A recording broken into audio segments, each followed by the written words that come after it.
आपल्यासोबत राजू पाटील सर आहेत।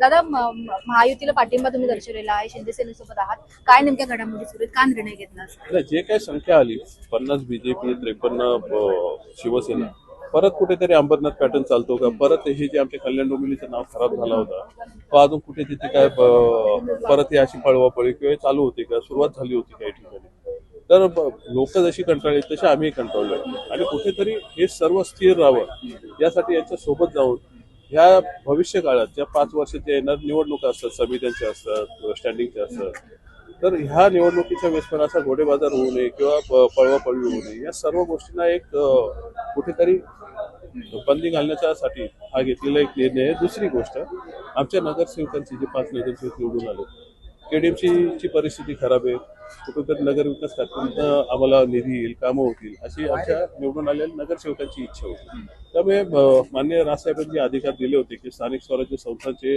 निर्णय तुम्ही घ्या, त्या अधिकाराचा वापर करून हा घेतलेला कुठेतरी ठाकरे गटासोबत तुम्ही निवडणूक लढवली, त्यानंतर त्यांना बाजूला सोडून आता महायुतीमध्ये त्यांना मी काल बोललो की तुम्ही यायचं, तुम्ही सोबत या, कणकवलीला तुम्ही गेलाच, चाकणला तुम्ही गेलाच, तुम्ही या आणि एक स्टेबल इथलं प्रशासन आणि सरकार बसला सत्ता, तर एक लोकांना 5 वर्ष ताप नसेल आणि कामं पण होत जातील। एक कॉमन मिनिमम प्रोग्राम घेऊन जायला काही हरकत नाही।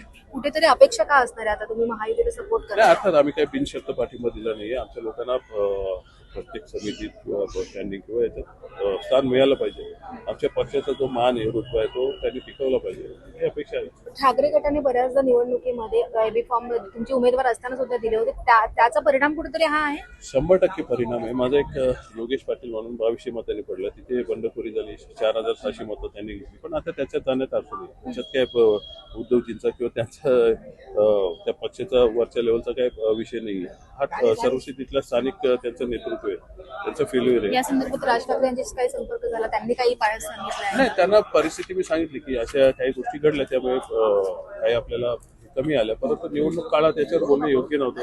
2 युती झालेली होती, कुठे गटाचा खडा टाकायचा नव्हता आणि आता तो मला वाटतं ते सर्व घटना घडून गेलेले आहेत, त्यामुळे एक सकारात्मक दृष्टिकोन ठेवून आम्ही पुढे चालू आणि जे आहे त्याच्यात आम्ही तुम्ही खुश आहात म्हणजे आम्ही नक्कीच आपण पाहू शकतो की महायुतीसोबत जाण्याचा निर्णय अत्यंत योग्य असल्याचं राजू पाटील यांनी म्हटलेलं आहे। व्हिडिओ जर्नलिस्ट सुमित सिंह, लोकशाही मराठी नवीन।